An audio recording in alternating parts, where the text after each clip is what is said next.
Assalamualaikum warahmatullahi wabarakatuh. Perkenalkan nama saya Nurul Cahaya Prasetyo dengan NIM 23650010. Pada tugas review kali ini saya akan membahas dan mereview tugas pertemuan 7 yang topiknya adalah keabsahan alat bukti elektronik dalam persidangan. Langsung kita masuk saja materinya. Itu ke sampai pembelajaran mengasis penyelesaian formil alat bukti elektronik mengakselerasi praktik penyajian alat bukti elektronik di persidangan, memahami peran digital forensik dalam proses peradilan dan mengidentifikasi strategi penyajian digital.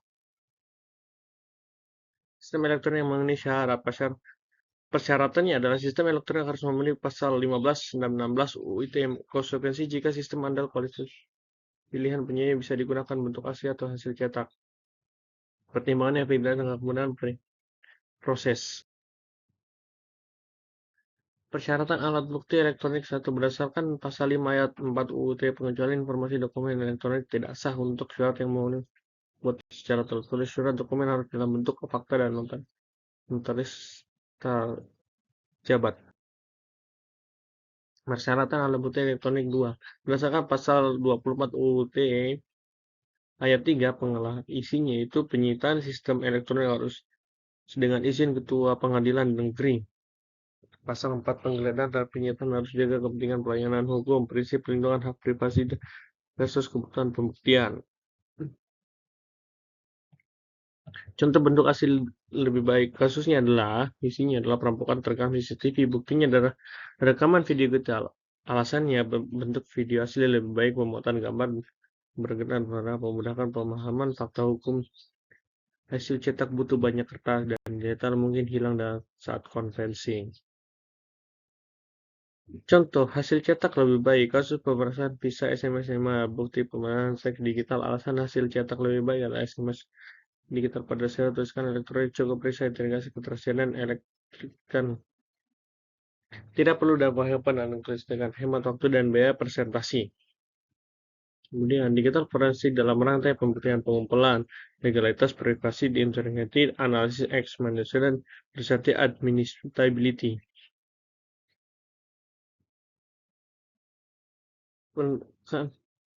Dan rantai penyimpanan. Tujuannya jamin bukti tidak ubah, rusak atau digantikan dokumentasi siapa saja mengapa bukti dipindahkan, konsekuensi chain of custody rusak bukti mungkin tidak diterima.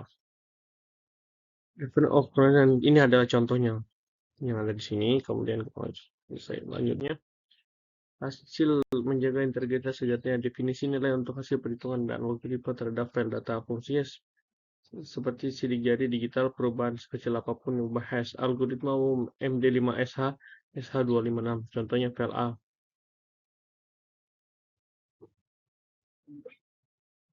Wide rocket alat wajib forensik, fungsi mencegah perubahan data dan pengambilan bukti dari media storage prinsip block set of book. Teknik pengumpulkan bukti elektronik, live upgrade pengambilan dari sistem aktif memori, data acquisition pengambilan dari media storage terbati, network pengambilan dari traffic dengan jaringan. Kemudian tantangan bukti cloud computing, lokasi fisik tidak pasti data server negara manapun, mungkin banyak data penggunaan server mana, regulasi lintas negara, dan akses terbatas, profil cloud mungkin tidak kooperatif. Studi kasus bukti dari media sosial, kasus ujaran kebencian di Twitter, bukti tweet, retweet, di like, dan reply. Tantangannya akun bisa dihapus, konten bisa diedit, dan sulitnya screenshot dengan template, aktif, toden, dan permintaan data ke Twitter.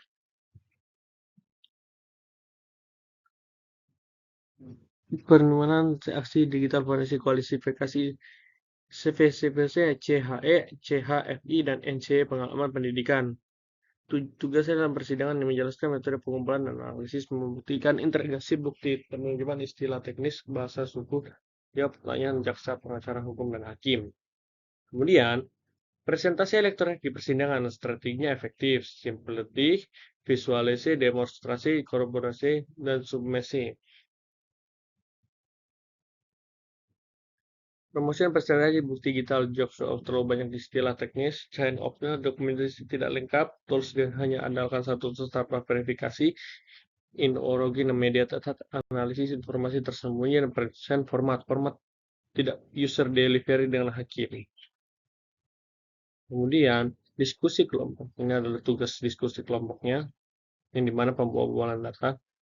Habis itu kita lanjut ke aktivitas dan simulasi perdidangan role play hakim, jaksa, pengacara, saksi ahli, pendamping kasus phishing website bank palsu, fokus ke keabsahan bukti screenshot dan website dan log server. Outputnya putusan tentang hal yang diterima dengan elektronik. Kemudian LED framework and international ISO X27037 Guinness of Indian Information Collection of Digital Database ISO